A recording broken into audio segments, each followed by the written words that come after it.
Okay, so we've been looking at the 13 colonies and the different cultural regions that emerged in the 1700s and 1800s. And today we're going to look at the Pennsylvania frontier. The term frontier means border. It is not necessarily a wilderness. Instead, it is a place where two distinct cultures or nations meet. The frontier around the year 1750 was a place of change. As a result of the constant contact between the Europeans and the Native Americans, a whole new culture emerged. It was neither European nor native. It became a place where people of different continental origins exchanged with one another, economically, culturally, politically, and genetically.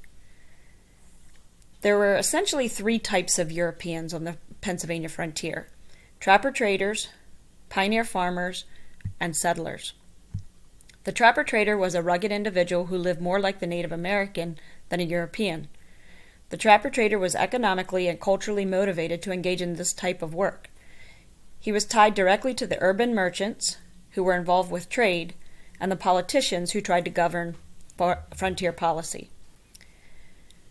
The trader-trapper also established trading networks and political alliances with Native Americans. The pioneer farmer was very poor. They were unable to legally purchase land. As a result, they tried to stay ahead of the law. They tended to want to escape society. They built temporary log structures in hollows.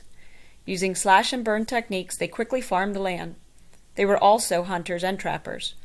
The pioneer farmer would stay in one location for a few years and then move on to a new site. The settlers were the upper class of the frontier. There were three types of settlers. They attempted to improve or Europeanize the land. They built permanent structures and established communities. Hans Herr and Daniel Boone were examples of frontier settlers. The first type of settler was a farmer.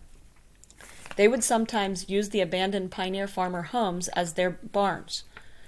The second type of settler was an artisan, and the third type of settler was a merchant. Remember, the reason for a colony is to benefit the mother country. In this case, the mother country was Britain. In Pennsylvania's case, it was the Penn family.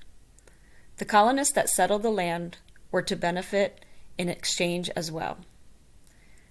Remember, the motivation for colonization is money. In America, land equaled money and money equaled power. As a result of this exchange, the most important people were the land speculators.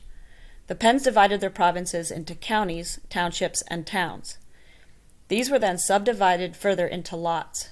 People would buy the individual lots. Wealthy people would buy the largest lots, or several small ones, and further subdivide them to make more money.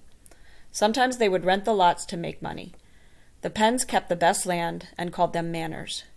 They would then rent manor space out to people.